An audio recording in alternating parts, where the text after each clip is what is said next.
السلام علیکم جی، talent special میں خوش آمدید کہتا ہوں، اسارانہ عرض کر رہا ہوں۔ آج ہمارے ساتھ موجود ہیں محمد علی درانی صاحب، اور محمد علی درانی صاحب کا تعارف کسی حوالے سے بھی میں اس لیے نہیں کرا سکتا کہ خود اپنا تعارف سبا بہار کی ہے، اور درانی صاحب وہ ان سیاستدانوں میں سے ہیں جنہوں نے پاکستان میں ایک نرم سیاست اور دھیمے لہجے میں سیاست کو فروغ دیا، بڑکوں اور ایک دوسرے کے اوپر گالیوں اور 10,000 قسم کے الزامات کی سیاست میں محمد علی درانی صاحب کا جو کریکٹر سامنے آیا وہ یہ کہ انہوں نے اپنی پوری سیاست میں الزامات اور ایک دوسرے کے اوپر کیچڑ اچھالنے کے بجائے نہایت دھیمے لہجے میں، دھیمے انداز میں بات کرنے کے رجحان کو فروغ دیا۔ اب یہ کس حد تک فروغ کامیاب ہوا، عوام میں اس کی کتنی پذیرائی ہوئی، یہ ایک علیحدہ بات ہے۔ ہمارے ساتھ درانی صاحب موجود ہیں۔ السلام علیکم درانی صاحب۔ وعلیکم السلام۔ درانی صاحب، موجودہ جو سیاسی صورتحال ہے یہ تو ایسے لگ رہا ہے کہ یہ کسی طرح سنبھالے نہیں سنبھلے گی۔ آپ کیا سمجھتے ہیں کہ کیا حل ہے اور کس طرح سے اس سیاسی استحکام کو لایا جا سکتا ہے؟ بسم اللہ الرحمن الرحیم۔ جناب، بات یہ ہے کہ موجودہ سیاست جو ہے وہ تو یقینی طور پہ کہیں سنبھلتی ہوئی نظر نہیں آ رہی، اور اس وقت جو ہے تمام تر کوشش جو ملک کے اندر کسی سینیٹی کے لیے کی جا رہی ہے، کسی نیشنل انٹرسٹ کے لیے کی جا رہی ہے، اور ایک ریکنسیلیشن کے لیے کی جا رہی ہے، وہ کہیں جاتی اور کہیں پہنچتی ہوئی فی الحال محسوس نہیں ہو رہی ہے۔ یہ آبزرویشن بالکل جائز ہے، لیکن اس کے علاوہ راستہ بھی تو کوئی نہیں ہے۔ اچھا، آپ نہیں سمجھتے کہ پاکستان کے سیاسی استحکام میں 9 مئی بیچ میں ایک دیوار کی طرح کھڑا ہو گیا ہے، اور یہ دیوار جب تک ختم نہیں ہوگی سیاسی استحکام ممکن نہیں ہے؟ دیکھیں، 9 مئی کا جہاں تک تعلق ہے، 9 مئی کے بارے میں جتنی باتیں کی جا رہی ہیں، ایک تو مجھے بڑی حیرانی ہوتی ہے کہ بڑے بڑے سینئر ہمارے پولیٹیشنز اور ہمارے سینئر تجزیہ نگار جو ہیں وہ اس معاملے میں بہت سادہ رویہ اختیار کرتے ہیں کہ یہ عدالتوں کا کام ہے کہ جی وہ اس کا فیصلہ کریں اور اس کے پروسیس کو مکمل کریں۔ کہ کسی بھی فوجداری مقدمے کا فیصلہ ڈیپینڈ کرتا ہے استغاثہ کے اوپر، اور استغاثہ جو رسپانسبلٹی ہوتی ہے وہ پازیٹیولی حکومت وقت کی ہوتی ہے۔ اب 9 مئی کو ایک واقعہ ہوا۔ اچھا، اور پھر دوسری بات یہ ہے کہ یہ اگر ایک کرمنل کیس ہے، اور ہے کرمنل کیس، اس کے اندر کوئی مفر نہیں ہے، کسی کے پاس کوئی مارجن نہیں ہے کہ جو مجرم ہے، جو ملزم ہے، اگر وہ مجرم بن جاتا ہے تو اس کو سزا دی جائے۔ لیکن آپ یہ مجھے بتائیں کہ ایک ملزم کو مجرم ڈکلیئر کرنے کا کسی سیاستدان کو کہاں سے حق ہو جاتا ہے، یا کسی بیوروکریٹ کو کہاں سے حق ہو جاتا ہے، یا کسی دانشور کو کہاں سے حق ہو جاتا ہے کہ وہ یہ کہے کہ جی فلاں آدمی اس چیز کا مجرم ہے؟ اچھا نہیں درانی صاحب، یہاں رکیے گا۔ میں یہ کہہ رہا ہوں، آپ کی جو بات ہے، دیکھیں اس کا مطلب ہوا کہ حکومت کی ذمہ داری تھی کہ وہ ان کیسز کو عدالتوں میں پیش کرتی اور ثابت کرتی کہ یہ لوگ ذمہ دار ہیں۔ دوسرا یہ آپ کہہ رہے ہیں کہ جو موجودہ حکومت، ایک تو یہ اپنی ذمہ داری پوری نہیں کر سکی، دوسری یہ کہ انہوں نے اپنے طور پہ ہی لوگوں کو مجرم قرار دے دیا۔ یہ تو فیصلہ عدالتوں نے کرنا تھا۔ تو اس کا مطلب ہے کہ خود مسلم لیگ نون نہیں چاہتی کہ کسی طرح 9 مئی کا فیصلہ ہو، کیونکہ اگر فیصلہ ہو گیا، لوگ بری ہو گئے تب بھی، اور اگر کچھ کو سزا ہو گئی تب بھی، تو یہ ڈسٹ بیٹھ جائے گی، تو پھر مسلم لیگ نون کس کے پیچھے چھپے گی؟ 9 مئی جیسی دیوار تو انہیں نہیں ملے گی چھپنے کے لیے۔ ایگزیکٹلی 9 مئی کو انہوں نے ایک قومی عزت اور قومی حمیت کا مسئلہ بنانے کے بجائے 9 مئی کو انہوں نے ایک ایسا ڈھول بنا لیا ہے جس کو یہ گلے میں ڈال کے بجانا چاہتے ہیں۔ حقیقت میں تو 9 مئی جو ہے وہ ایک قومی، اگر ثانیہ بھی اس کو مان لیا جائے تو اس ثانیہ کا تقاضا یہ ہے کہ اس کے ملزموں کو مجرم بنا کے انہیں قرار واقعی سزا دی جائے، تاکہ آئندہ ایسا کوئی نہ کر سکے۔ اس کے بعد اگلی بھی سن لیں آپ، وہ کہتے ہیں جی آپ کو جو لوگ اس کے مجرم ہیں انہیں معافی مانگنی چاہیے۔ یار، معافی نہیں دے سکتے، ان کو سزا ملنی چاہیے۔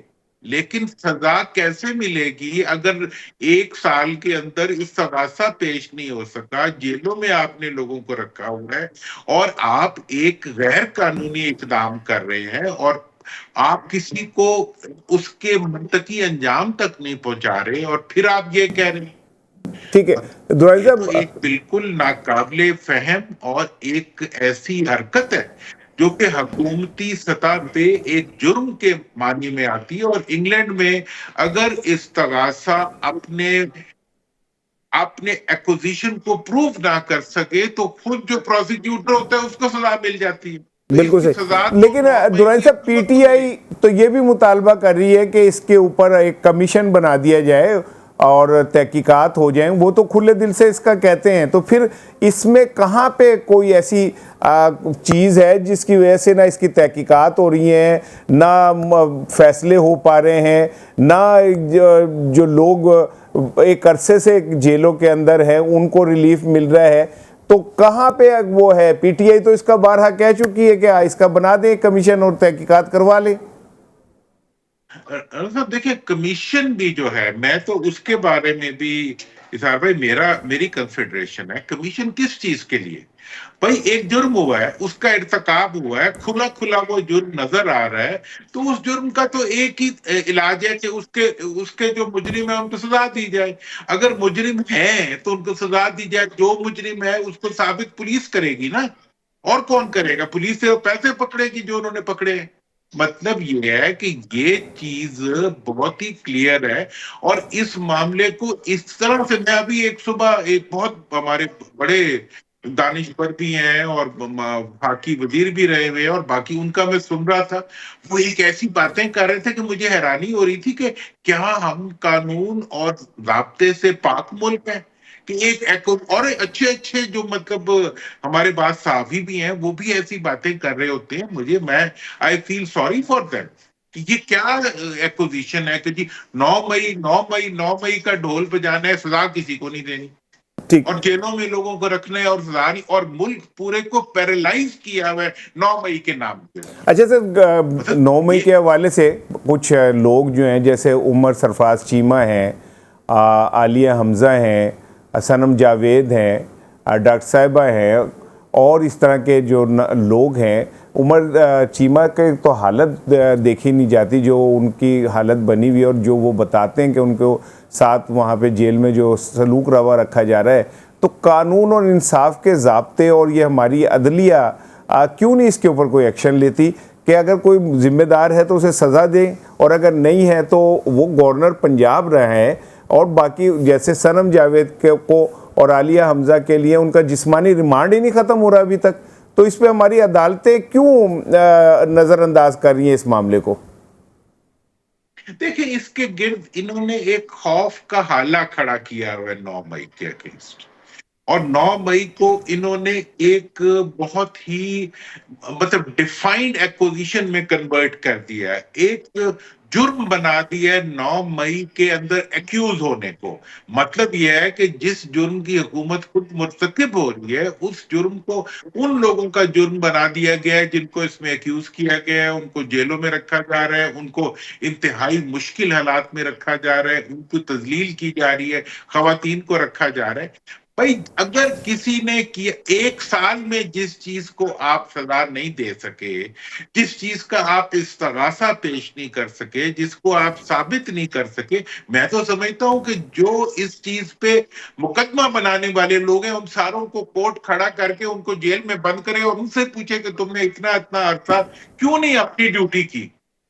یہ تو کوئی بات ہی نہیں ہے، ٹھیک اور ٹھیک، اس کے اوپر اس لائن کے اوپر ڈسکشن ہی نہیں ہو رہی۔ وہ تو ایک متفق کا فیصلہ ہے کہ جی اس کے لیے جن کو ایکیوز کیا گیا ہے وہی اس کے مجرم ہیں، اور انہی کو وہ سزا ان کو ذہنوں میں دے دی گئی ہے، اب جو ہے وہ معافی مانگے۔ بھی معافی وہ مانگے گا نا جس کو آپ مجرم بناؤ گے۔ بالکل ٹھیک۔ اچھا سر، یہ بتائیں کہ یہ جو اچانک امریکہ، اقوام متحدہ اور دیگر ممالک کی جانب سے پاکستان کے انتخابات اور انسانی حقوق کی خلاف ورزیوں اور جمہوری آزادیوں کے اوپر انگلیاں اٹھ رہی ہیں، سر اس کا امپیکٹ کیا بنے گا آنے والے دنوں میں؟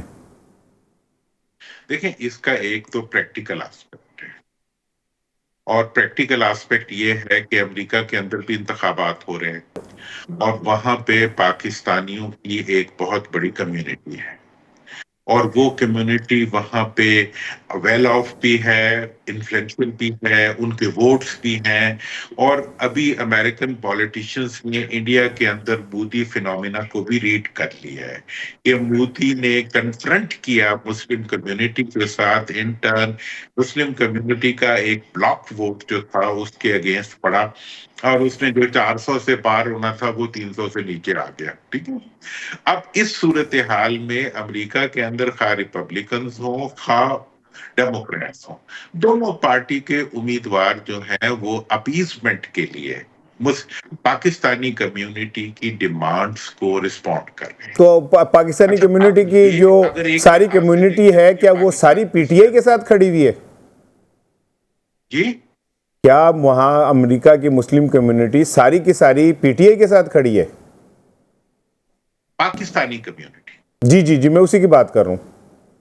جی وہ پوری کی پوری پی ٹی آئی کے ساتھ کھڑی یا اس کی میجورٹی، مطلب وہ 98% سمجھ لیں جتنی اس میں ملی ہے اسی طرح وہ اس کے ساتھ کھڑی. اب یہ وہ باتیں جو فورن آفس کو اور ہمارے پاکستان کی حکومت کو اینالائز کرنی چاہیے، نہ کہ اس کے اگینسٹ جو ہے مطلب ہر وقت خنجر بکف ایک حکومت اب ہے وہ جو کہ درانی صاحب اقوام متحدہ کی ورکنگ گروپ کی بھی ایسی ہی رپورٹ آ گئی. چلے امریکہ کی تو سمجھ آتی ہے، ان کے پولیٹیکل موٹیو ہو سکتے ہیں، تو یہ تو اقوام متحدہ کے گروپ کی بھی اگر رپورٹ آ جاتی ہے اور اقوام متحدہ پوری دنیا کو ریپرزینٹ کرتی ہے تو یہ تو ایک خوفناک قسم کا پاکستان کے اور پاکستان کی حکومت پہ الزام نہیں آ جاتا؟ ہم پوری دنیا کے اندر ایک اچھی نیشن کے طور پہ تو نہیں ریکگنائز ہو رہے اس رپورٹ کو سامنے رکھے تو؟ دیکھیں آپ اس میں رانا صاحب بات یہ ہے کہ آپ دیکھیں چائنا کو دیکھیں، ہاں آپ آئی ایم ایف کو دیکھیں، آپ یورپین یونین کو دیکھیں، آپ سعودی عرب کو دیکھیں، آپ تمام مسلم ممالک کو دیکھیں. ابھی کیا ہوا ہے جب چائنا کے وزیر پاکستان تشریف لائے تھے، صحیح، بالکل ٹھیک. آپ کو انہوں نے بلایا اور انہوں نے یہ بھی ہوا یہ کہ پی ٹی آئی والوں کو ایز پی ٹی آئی بلانا پڑا حکومت. مطلب اس کا یہ ہے کہ آپ کو صرف یو این یہ بات نہیں کہہ رہا، پوری دنیا آپ کو پولیٹیکل سٹیبلٹی کے لیے اور پولیٹیکل ریکنسیلیشن کے لیے آپ سے درخواست کر رہی ہے. آپ کا اپنی کرسی کا مفاد جو ہے ملک کے مفاد کے سر کے اوپر آپ ایک کرسی رکھ کے بیٹھے ہوئے ہیں جس کی ٹانگیں جو ہیں وہ 47 سے بندھی ہوئی ہیں. آپ اس کرسی کو کتنی دیر سنبھال سکیں گے؟ کتنی دیر آپ عوام کی آراء کے اوپر سے اپنی کرسی کو گزار سکیں گے؟ آپ کا موقف ہے لیکن اس موقف کو دنیا تسلیم کرنے کے لیے تیار نہیں ہے، اور دنیا آپ کو جو بات کہہ رہی ہے، اور میں تو اس چیز پہ رانا صاحب چائنا کے آنے سے پہلے اور بہت پہلے سے یہی بات کر رہا ہوں کہ بھئی دنیا 8 فروری کے جو انتخابات تھے وہ انتخابات ہونے سے پہلے متنازع ہو چکے، اور جو 47 والا اور 45 والا چکر چلا ہے اس سے مزید متنازع ہو گئے. اگر 45 کی حکومت بن بھی جائے تب بھی آپ کو دوبارہ انتخابات کرانے پڑیں گے. لیکن سر عدلیہ جو ہے اس کا تو موڈ ایسا نظر آ رہا ہے یہ نشست ننگا ہے. جی درانی صاحب جو عدلیہ کا موڈ نظر سامنے آپ اگر چلے جائیں پوری دنیا سے اگر آپ بات کریں تو دنیا آپ کی بات کو نہیں مانے گی جس طرح پاکستان کے عوام نہیں مان رہے. بالکل ٹھیک. پاکستان میں سب پارٹیوں کے ووٹر ہو سکتے ہیں لیکن 98% پاکستانی یہ سمجھتے ہیں کہ الیکشن کے اندر دھاندلی ہوئی ہے. بالکل ٹھیک. اس کو کیا کریں گے؟ اچھا درانی صاحب میں جو اگر حکومت نے کچھ کرنا ہو تو وہ تو الیکشن کمیشنر کے اوپر ہائی ٹریزن کا مقدمہ چلائیں گے.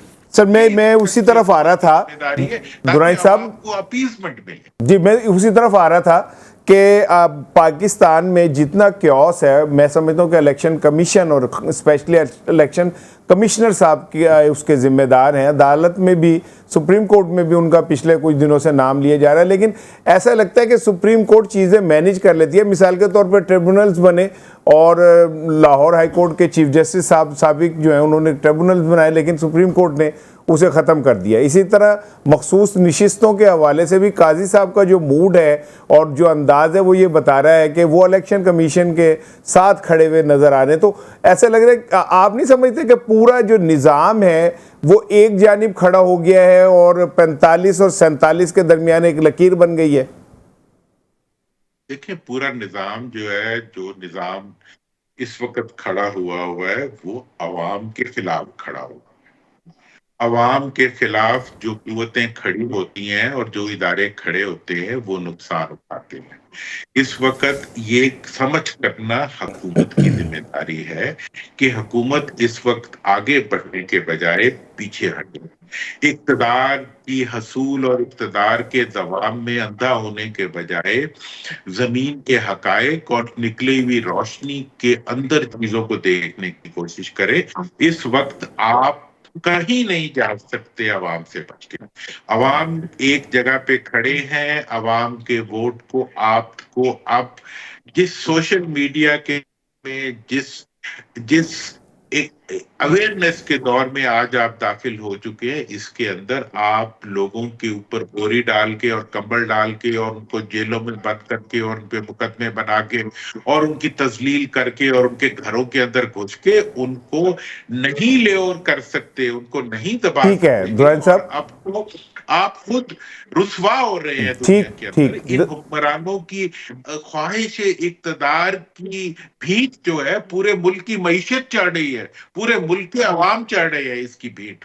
اور ٹھیک ہے یہ درائن چیز صاحب، جو ہے یہ بہت ہمارے لیے تکلیف دہ ہے. میرا اور کیا ہے، ہم نے کچھ حکومتوں سے لینا ہے، آپ نے کچھ لینا ہے. جو بات ہم کر رہے ہیں وہ تو ہم اپنے بچوں کے لیے کر رہے ہیں. ہمارا ملک ہے، ہم یہاں سے نہ جا سکتے ہیں، نہ بھاگ سکتے ہیں، نہ لندن میں ہماری جائیداد ہے، نہ پیرس میں ہمارا محل ہے. ہم اچھا نے تو جو نہیں کچھ درائن کرنا ہے صاحب، یہاں یہاں پہ کرنا ہے. تو میں ہمارے ایک لیے سوال یہ اس میں کنسرن ایڈ جو کرنا ہے چاہ رہا ہوں. یہ ملک کے کنسرن. ٹھیک ہے، آپ کی بات میں کیا ہی اچھا ہو کہ اسٹیبلشمنٹ کے متعلق یہ کہا جاتا ہے کہ وہ اس حکومت کے پیچھے کھڑی ہے. تو اسٹیبلشمنٹ کو نظر نہیں آ رہا کہ اتنی معاشی ابتری پھیل گئی، عدم استحکام پھیل گیا، پاکستان میں کیوس بڑھ گیا، پوری دنیا ہم پہ انگلیاں اٹھا رہی ہے. پھر یہ کہ ہر آنے والا دن پاکستانیوں کی زندگی کے لیے ایک مشکل ترین دن بنتا جا رہا ہے. تو آپ نہیں سمجھتے کہ اسٹیبلشمنٹ کو بھی تھوڑا پیچھے آنے کی ضرورت ہے اور وہ آ کے جو سیاسی حقیقتیں ہیں ان کے مطابق فیصلے کرے؟ دیکھیں، اب مسئلہ یہ ہے کہ اس وقت آپ نے یہ فیصلہ کرنا ہے کہ آیا آپ نے پاکستان میں جمہوریت چلانی ہے یا آپ نے ملک کے اندر مارشل لا لگانا ہے. اگر آپ نے جمہوریت چلانی ہے تو پھر جمہوری قوتوں کو اپنے قدموں پہ کھڑا ہونا پڑے گا اور جمہوری قوتوں کو عوام کی رائے کو عزت دینی پڑے گی. اگر وہ کسی پولیس کے پیچھے چھپ کے یا کسی ادارے کے پیچھے چھپ کے یا کسی کی ٹرک کے پیچھے اس پہ بیٹھ کے ڈیک کے اوپر بیٹھ کے وہ اقتدار کے ایوانوں میں گھسنا چاہتے ہیں تو پھر جو ٹرک چلا رہا ہوگا وہ خود ہی آئے گا. تو بات یہ فیصلہ اس وقت اسٹیبلشمنٹ کے کرنے کا نہیں ہے. میں دیکھیں، میری اس بات کو کوئی نہیں مانے گا. ہر کوئی کہے گا نہیں جی، طاقت تو اسٹیبلشمنٹ کے پاس ہے. باہر بھی سارا پروپیگنڈا اسٹیبلشمنٹ کے خلاف ہو رہا ہے، اندر بھی اسٹیبلشمنٹ کے خلاف ہو رہا ہے. لیکن مجھے بتائیں کہ آج کا وزیر اعظم اور آج کا صدر اگر تمام قیدیوں کو رہا کر دے تو کیا آرمی کی گاڑی اس کو اٹھا کے لے جائے گی؟ نہیں، لیکن سر کیا ہوگا؟ درائن صاحب، آپ جب وزیر لیکن اطلاعات تھے مشرف صاحب کے، تو اس دور میں بھی مشرف صاحب جیسے مرد آہن کی موجودگی میں نواز شریف جیل سے نکل کے باہر چلے گئے تھے. تو اسٹیبلشمنٹ بھی تو کہیں نہ کہیں مجبور ہو جاتی ہے نا کسی چیز سے. دیکھیں، مشرف صاحب کے دور میں اس سے پہلے ہر دور کے اندر سیاستدانوں نے اپنے لیے ریلیف لی ہے، لیکن اس ریلیف کا ایک ہی راستہ ہوتا ہے کہ وہ ڈیل کر لیتے.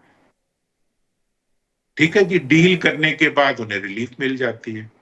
اب خان صاحب کا یہ ایشو ہے کہ انہوں نے ڈیل نہیں کرنی، اور یہ بات میں ریکارڈ پہ ہوں. میں نے یہ کہا تھا کہ آپ عمران خان سے یہ توقع نہ کریں کہ وہ ڈیل کرے گا، اور ڈائیلاگ سے وہ کبھی انکار نہیں کرے گا. ڈائلوگ اگر آج کرنے ہیں تو حکومت نے کرنے ہیں، اور ڈائلوگ حکومت کو ہی کرنے پڑتے ہیں۔ بھٹو صاحب نے کیے تھے، اور اپنے ان لوگوں کو جن پہ انہوں نے مقدمے بنائے تھے، بم کیس بنائے تھے، دہشت گردی کے مقدمے، قتل کے مقدمے بنائے تھے، ان لوگوں کو جیلوں سے نکال کے انہوں نے اپنے سامنے بٹھا لیا، اور بات چیت ہوئی تھی، اور بعد میں رزلٹ نکل آیا تھا۔ آج کوئی ضیاء الحق موجود نہیں ہے کہ جو آ کے قبضہ کر لے گا اقتدار پہ۔ اسٹیبلشمنٹ قطعاً اس میں کوئی انٹرسٹڈ نہیں ہے کہ وہ اقتدار پہ آپ کی قابض ہو جائے۔ عمران خان اصل سے چیز جیل میں یہ ہے کہ ملاقات آپ بھی ملک ہوئی کی تھی معیشت درانی کو صاحب؟ اس طرف دھکیل، آپ کی سنا ہے عمران کہ خان سے جہاں جیل میں پہ یہ ملاقات بھی؟ معیشت خود انہیں کسی کو دعوت دے گی ایکسٹرا کانسٹیٹیوشنل ایکٹیویٹی کے۔ میں عرض کر رہا ہوں کہ آپ اطلاعات یہ بھی تھی کہ آپ کی جیل میں عمران خان سے ملاقات ہوئی تھی، کوئی کالی سی گاڑی تھی، شیشے بند تھے، آپ گئے تھے، اس دور میں بڑا شور بھی مچا تھا کہ آپ اسٹیبلشمنٹ اور عمران خان کے درمیان کوئی ڈیل یا کوئی معاملات کا حل کرانے کی کوشش کر رہے ہیں، آپ کے بیانات بھی آئے تھے۔ یقیناً جب آپ عمران خان سے ملنے گئے ہوں گے تو مینڈیٹ بھی تو کوئی ہوگا نا آپ کے پاس، کس نے دیا تھا سر؟ دیکھیں، میں تو جس دن سے یہ کام میں نے شروع کیا ہے، میں ایک ہی بات کہہ رہا ہوں، اور اس بات پہ آج بھی قائم ہوں، کہ بھئی نہ اسٹیبلشمنٹ سے کوئی ڈیل ہو رہی ہے، نہ ہوگی، اور نہ ہونی چاہیے۔ یہ میرا بالکل ڈیفائنڈ اناؤنسڈ موقف ہے، اور میں یہ سمجھتا ہوں کہ اگر آپ نے مسئلے کو حل کرنا ہے تو اس کا راستہ صرف یہ ہے کہ آپ پارلیمنٹ میں ڈائیلاگ کریں۔ پارلیمنٹ جب بھی کوئی ڈائیلاگ پارلیمنٹ، دیکھیں پاکستان کی تاریخ میں ایک ڈائیلاگ ہوا تھا 73 کے کانسٹیٹیوشن کے لیے، وہ پارلیمنٹ میں ہوا تھا، اور وہ آج تک قائم ہے۔ اس کے بعد پھر بھٹو صاحب نے جب کیا تھا وہ بھی پارلیمنٹ میں کیا تھا، یعنی کہ پارلیمنٹری ڈائیلاگ تھا، وہ بھی کامیاب ہوا تھا، وہ تو ضیاء صاحب نے اس کو الٹ دیا۔ اس کے بعد کبھی بھی پارلیمنٹ میں کوئی ڈسکشن نہیں ہوئی۔ یہاں پہ ڈائیلاگ ہوا ہے، کوئی کہتا ہے جی آرمی ہاؤس میں ڈائیلاگ کر لیں، کوئی کہتا ہے جی ایمبیسی میں ڈائیلاگ کر لیں، این آر او کا ہمارا کہاں ہوا وہ بھی آپ کو پتا ہے۔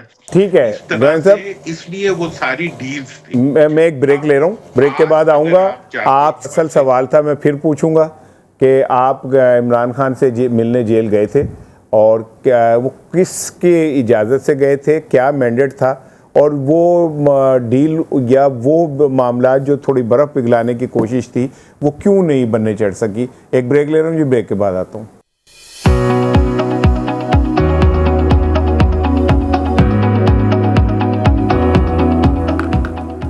ویلکم جی، اور ہم بات کر رہے تھے محمد علی درانی صاحب سے۔ درانی صاحب، میں نے سوال آپ سے کیا تھا، آپ سے ایک تو اصل بات اگلوانا جو ہے نا وہ بڑا مشکل سا کام ہے۔ اب مجھے تو ایسا لگتا ہے کہ آپ کو بھی اگر تفتیشی اداروں کے حوالے کر دیں تب بھی آپ وہ ان سے آپ جو ہیں اپنی بات چھپا جائیں گے۔ میں نے آپ سے سمپل سا سوال پوچھا تھا، اطلاعات یہ ہوئی تھی کہ آپ برف پگھلانے کا کام کر رہے ہیں، آپ نے اعلان بھی کیا تھا، اور اطلاعات یہ کہ آپ رات گئے اڈیالہ جیل میں عمران خان سے ملے بھی تھے، تو پھر کیا ہوا؟ اچانک آپ کا پروجیکٹ بند ہو گیا اور آپ وہ معاملہ پھر وہیں کا وہیں چلا گیا؟ دیکھیں، میں آپ کو پورا واقعہ سناتا ہوں۔ جب میرے سے تفتیش کرنا تو بہت آسان ہے، کیونکہ میں پہلے قسط میں وہی بات بتا دیتا ہوں جو فیکٹ ہوتی ہے۔ بات یہ ہے کہ میں نے جب یہ سارا کام شروع کیا تھا تو میں نے اس کے اوپر ایک 3 نکاتی ایجنڈا بنایا تھا کہ اس وقت ملک کے اندر ریکنسیلیشن کے لیے ضروری ہے کہ پاکستان جمہوریت اور فوج جو ہے اس کو آپ سیاست میں نہ انوالو کریں۔ یہ والا ان کی جو پی ٹی آئی کی جو کمیٹی ہے، اس کمیٹی کے ساتھ میں نے بات چیت کی۔ اس کمیٹی نے یہ ایشو، یہ تینوں پوائنٹس جا کے ڈسکس کیے اپنی قیادت سے۔ اس کے بعد انہوں نے میرے ساتھ مل کے ایک جوائنٹ کمیونیکے جاری کیا جو انہوں نے آفیشیل کیا، جو ریکارڈ پہ موجود ہے، جس پہ انہوں نے یہ بات کہی کہ جی ان تینوں باتوں کے اوپر ہمیں اتفاق ہے اور اس ریفرنس سے ہم بات چیت کو آگے بڑھانا چاہتے ہیں۔ ٹھیک۔ پھر اس کے بعد یہ ہوا کہ ان کی طرف سے باقاعدہ اس کی اکنالجمنٹ ہوئی، اور ہم نے یہ دیکھا کہ ان کے جلسوں کے اندر فوج کے حق میں بات ہوئی، اور جو ایک نفرت کا ماحول تھا اس کو کم کیا گیا۔ لیکن اب مسئلہ جو ہے یہ ہے حقیقت۔ اس کے بعد جتنا کچھ بھی ہے وہ فسانہ ہے، اس پہ میں کچھ کہہ نہیں سکتا۔ میں کوئی تردید کروں تب بھی خبر ہے، نہ کروں تب بھی خبر ہے، اس لیے میں حقیقت بیان کر دیتا ہوں، آگے میں زیادہ ان پہ وہ نہیں کرتا. تو لوگ اپنے آپ کو وہ کرنے کے لیے نا مطلب سسپیشیس بنانے کے لیے کبھی اسٹیبلشمنٹ کا نام استعمال کرتے ہیں، کبھی گیٹ نمبر 4 کا استعمال کرتے ہیں. میں سمجھتا ہوں کہ اسٹیبلشمنٹ، گیٹ نمبر 4، فوج، ان بیچاروں کو اب آرام کرنے دیں. 76 سال تک ان سے بہت مزدوری کرا لی سیاستدانوں نے، اب ان کو اپنا کام کرنے دیں. ملک کے بہت بڑے بڑے چیلنجز ہیں، دہشت گردی سے لے کے اور ہر قسم کا. ٹھیک ہے درانی صاحب، لیکن آپ نے وہ جو آغاز کیا تھا وہ امن مہم کا، تو وہ خود ہی آپ نے طے کر لیا تھا، پھر پی ٹی آئی نے آپ کی بات مان لی تو آپ نے کوئی شیورٹی تو دی ہوگی کہ آپ اگر ایسا کریں گے تو ایسا ہوگا. تو وہ شیورٹی کہاں سے آئی تھی؟ آپ کو کسی نے شیورٹی دی تھی کہ آپ بات کریں اور ایسا ہو؟ پی ٹی آئی نے خالی آپ کے کہنے کے اوپر تو نہیں اپنا نیریٹو بدلنا تھا، کوئی نہ کوئی انسینٹیو، کوئی نہ کوئی بات تو ہوئی ہوگی. میرا تو موقف ہی یہ ہے کہ اسٹیبلشمنٹ سے نہ بات ہو رہی ہے، نہ ہونی چاہیے اور نہ ہوگی. اس کے بعد ان کی طرف سے اس پہ پریس کانفرنسز ہو گئی ہیں. D G I S P R نے کلیئرلی بتا دیا ہے کہ we are not into the political dialogue, we don't want to be part of the political dialogue. اب وہ بیچارے کہہ رہے ہیں، آپ بھی نہیں مانیں گے، کوئی اور بھی نہیں مانے گا، لیکن آپ کو ڈائلاگ سیاستدانوں کو ہی کرنا پڑے گا. اور اس وقت بھی میں نے میاں صاحب کو درخواست کی تھی کہ آپ واپس تشریف لا رہے ہیں تو آپ فائر ورکس لے کے نہ آئے، آپ پھولوں کا گلدستہ لے کے آئے. وہ آئے ادھر مینار پاکستان پہ کبوتروں کے ساتھ آئے، انہوں نے چند دن پھولوں والی باتیں کی، پھر دوبارہ انہوں نے فائر ورک شروع کر دیے اور ابھی تک جاری ہیں. تو مطلب یہ ہے کہ میرا پہلے دن سے موقف ہے کہ سیاست میں واپس لے آئے ڈائلاگ کو. ڈائلاگ سیاستدانوں کو کرنے پڑیں گے، میری بات یہ مان لیں. ٹھیک ہے، وہ ٹھیک اور ہے، اگر سیاستدان نہیں کریں گے تو پھر ملک کو نقصان. ٹھیک ہے درانی صاحب. یہ جو سول ملٹری معاملات تعلقات ہیں، بہت پرانا یہ ایک مرض پاکستانی قوم کو لگا ہوا ہے. اب آپ کہہ رہے ہیں کہ اسٹیبلشمنٹ تھک گئی ہے اور وہ چاہتی ہے کہ وہ اپنا کام کرے، سیاستدان اپنا کام کریں، تو پھر رکاوٹ کیا ہے؟ کہاں کا پرابلم چل رہی ہے؟ سیاستدان کہتے ہیں نہیں، ہم نے اپنا کام نہیں کرنا، ہم نے تمہارے سے مزدوری لینی ہے. کیا ابھی آپ تو وہ نہ کریں مزدوری، کیا کر رہی ہے؟ تو نہ کریں مزدوری، وہ نہ کریں نا. استغاثہ پیش کرنا حکومت کا کام ہے نا. استغاثہ کیوں نہیں پیش کرتے؟ وہ کہہ رہی ہے، اسٹیبلشمنٹ آپ کو کہہ رہی ہے، فوج کہہ رہی ہے کہ ہمارے ساتھ زیادتی ہوئی ہے، اس کے مقدمات بنائے، ان کو پیش کریں. آپ نہیں پیش کرتے.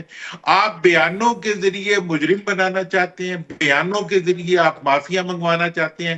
آپ نے ملک کے، چونکہ آپ بینیفیشری بننا چاہتے ہیں اس کانفلکٹ کا. اس وقت حکومت کی صرف اور صرف یہ کوشش ہے کہ کسی طریقے سے فوج اور پی ٹی آئی کے درمیان جھگڑا ہو جائے، اور وہ جھگڑا نہیں ہو رہا. تو اس لیے اب یہ مسلسل پیڈل مار رہے ہیں کہ جی کسی طرح یہ جھگڑا ہو جائے، اور اپنی ہاؤس کو آرڈر میں نہیں لا رہے، اپنی کرپشن کو بند نہیں کر رہے، اپنے بجٹری ایشوز کو ایڈریس نہیں کر رہے، ریکنسیلیشن کے لیے بات نہیں کر رہے. کون سا مقدمہ کہتا ہے کہ اگر مقدمہ ہو تو ملزم کو جیل میں ٹھیک ہے درانی صاحب، لیکن یہاں پہ ایک منٹ ٹھہر جائے گا. آپ کہہ رہے ہیں کہ وہ آپس میں نہیں لڑ رہے، لیکن جو بظاہر نظر آ رہا ہے وہ تو یہ کہ سوشل میڈیا پہ اداروں پہ جس طرح الزامات لگ رہے ہیں اور جس طرح ان کے خلاف بہت کچھ چل رہا ہے، دوسری جانب D G I S P R بھی بارہا یہ کہہ چکے ہیں کہ معافی کسی کو نہیں ملنی، اور وہ تو باقاعدہ پی ٹی آئی کا نام لے کے یا ان کی طرف اشارہ کر کے بھی کہہ چکے ہیں. تو محاذ تو دونوں ہی گرم ہیں. تو اس میں اگر شہباز شریف صاحب اپنا دال دلیا چلا رہے ہیں اور بزنس چلا رہے ہیں تو یہ تو ان کی سیاسی ذہانت ہو گئی نا. یہ تو میرا خیال ہے کہ دونوں فریقوں کو تھوڑا سا چیزوں کو ریئلائز کر کے، ایک دوسرے کو ایکسیپٹ کر کے اور اپنی غلطیوں کا احساس کر لینا چاہیے. کہ کون سا پی ٹی آئی کا پاکستان میں بیٹھا ہوا لیڈر ہے جو کہ فوج کے خلاف زہر افشانی کر رہے ہیں؟ کوئی بھی نہیں کر رہا. باہر اگر کسی ٹویٹر، اور مجھے اس چیز کی اطلاعات ہیں کہ بعض پارٹیاں ان لوگوں کو سپانسر کر رہی ہیں، ان لوگوں کو انسٹیگیٹ کر رہی ہیں، ان کی فنڈنگ کر رہی ہیں جن کے ذریعے فوج کے خلاف وہ بات کراتی ہیں. وہ پی ٹی آئی کے لوگ نہیں ہیں. آپ یہ کہہ رہے ہیں کہ وہ لوگ پی ٹی آئی کے نہیں ہیں جنہیں استعمال کیا جا رہا ہے.